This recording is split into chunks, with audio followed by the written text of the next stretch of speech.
आज मी पोह्याचे लाडू बनवणार आहे।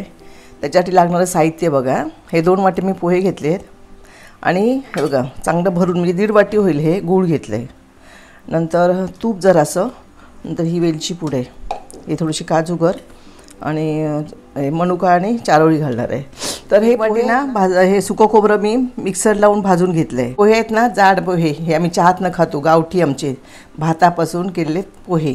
हे आमच्याकडे कणकवलीमध्ये दुकान जे काय काय ठराविक दुकान आहे त्यांच्याकडे विकत मिळतात हे। हे कांदा पोहे, यांचे कांदा पोहे पण होतात, म्हणजे डबल 2दा धुवावे लागतात। तर हे मी पोहे आता काय करणार माहिती आहे, ह्या कढईमध्ये मी जरा खरपूस भाजून घेणार आहे, म्हणजे कुरकुरीत भाजून घेणार आहे। फक्त लागता कामा याची काळजी घ्यायची, गॅस मंद ठेवून, कढई तापली ना गॅस मंद ठेवून ते अलगद मी भाजून घेणार आहे। तर आता काय करते, हे पोहे ना मी जरा आसडून घेते, बाकीच्यामध्ये घाण नाही आहे बघा, पण तरी पण खाली जर समजा गाळ असेल ना तर तो काय होतो पटकन भाजतो ना, म्हणून आता हे मी थोडे थोडे 2दा भाजून घेणार आहे। हे बघा थोडे थोडे घेऊन चांगले असे कमी गॅसवरती अलगद असे भाजून घेणार आहे। आणि नंतर पुढे मग नंतर हे जरा थंड झाले की नंतर मग मिक्सर लावून घेणार आहे। तर मी आता हे पोहे चांगले खमंग असे भाजून घेते कमी गॅसवर, एकदा भाजताना याचा ना चांगला सुवास येतो बघा ह्या पोह्यांचा, जसे आपण तांदूळ कसे भाजतो त्या पद्धतीने। खाली ते करपू द्यायचे नाही, लागू द्यायचे नाही, सारखं ढवळत राहून ते चांगले कुरकुरीत भाजायचे।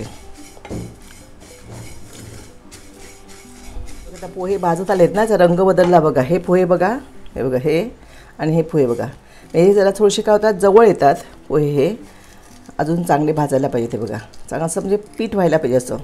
त्यामुळे जरा मी कमी गॅसवरती कढई तापलेली आहे चांगलं भाजून घेते। आणि ते पोहे भाजताना चांगला जसं पोहे कुटताना कसं आमच्या वास येतो ना त्याप्रमाणे त्याचा सुवास येतो ह्या पोह्यांचा, चांगले असे भाजून घेते मी। रंग बदलायला द्यायचा नाही, त्याचा रंग तांबूसुद्धा गम आहे, लाडू तसे तांबूस होतील मग, म्हणून आमच्याकडे इकडे ना उकड्या तांदळाचे लाडू करतात, म्हणजे पोहे ते तसे पोह्याचे लाडू। मला लाडवाचे प्रकार दाखवले, गव्हाच्या पिठाचे लाडू, मुगाचे लाडू, आता हे पोह्याचे लाडू पटकन होतात हे लाडू। आणि मुलांना कधी म्हणजे खायला काही नसेल तर आपण हे लाडू असे पटकन करून देऊ शकतो, आणि ह्याला जास्त तूप पण लागत नाही आणि पौष्टिकही आहेत गावठी पोह्यांचे लाडू म्हणजे। त्याला चांगले खरपूस मी हे भाजून घेते पोहे भाजून घेतले आहेत, आता थंड करायला ठेवलेत। आता इथे काय ते गॅसवरती ना मी हे पॅन ठेवलं आहे ना, याच्यामध्ये थोडंसं तूप घालून त्याच्यामध्ये काजू आणि चारोळी जरा गरम करून घेते, कारण त्याला खवटपणा येत नाही, तर जास्त दिवस काय राहणार नाही आहेत, तरी पण आपलं जरा भाजून घ्यायचे ते काजू। आणि हे तुम्हाला तुमच्याकडे असतील तरच घाला, नसतील तर घातलं नाही ते चालतं। आणि मुलांना आता कसं माहिती आहे, लहान मुलांना येतात ना त्याला काय काय मुलं काजू खातात, पण काय काय मुलं काजू खातच नाही। आता मी काय करणार, हे जर असं मिक्सरला फिरून घेणार आहे, म्हणजे त्याचं थोडंसं खसखशीत असं करून घेणार आहे, कारण नाही खाल्ले तर मग फुकत जातील ना, म्हणून।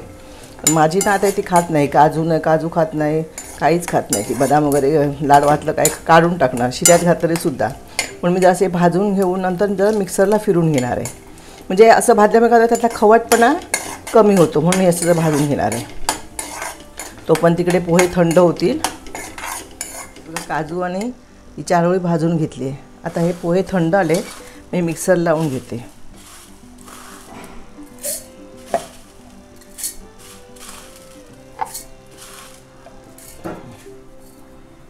हे बघा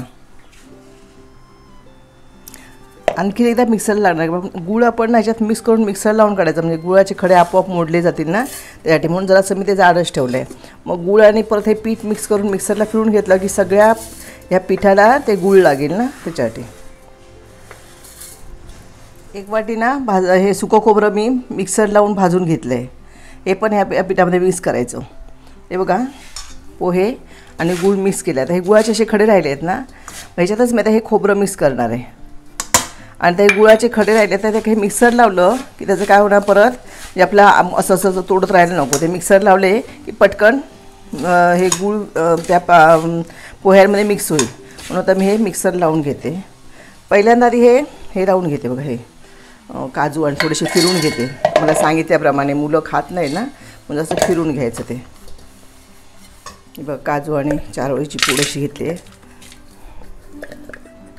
पोहे आणि गूळ घालते, हे जरा फिरून घेते म्हणजे पटकन ह्याची पावडर होऊन. बघा मिश्रण सगळं तयार झालं आहे. पोहे, गूळ, सुकं खोबरं आणि काजूची पूड वगैरे. आता ह्याच्यामध्ये वेलची घालते चवीप्रमाणे. चांगलं हे एकजीव करून घ्यायचं.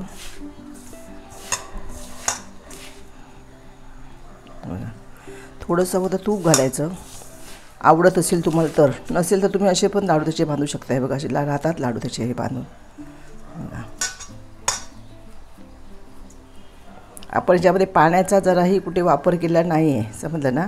तर हवं तर नंतर वळत नसेल लाडू ना, तर आपण त्याला त्याच्यामध्ये 2 चमचे तूप घालायचं. आता थोडंसं इथे माझ्याकडे तूप आहे शिल्लक, म्हणजे हे बघा मी ते काजूनी भाजले होते ना, ते मिक्स करून घेते. ते फुकट जाईल ना म्हणून. नंतर ही मनुका घालते. आणि आता हे बघा लाडू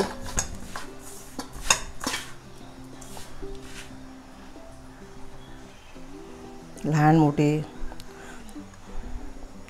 तुमच्या आवडीप्रमाणे.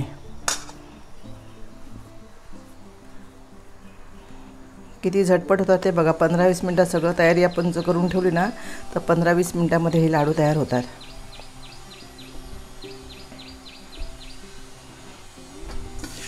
काहीतरी गोड खायची इच्छा झाली तर आपण असे लाडू करू शकतो.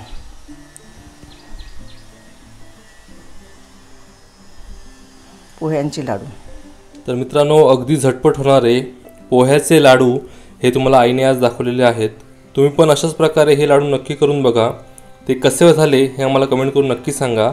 आणि व्हिडिओ आवडला तर व्हिडिओला नक्की लाईक करा. तसेच चॅनलला नक्की सबस्क्राईब पण करा.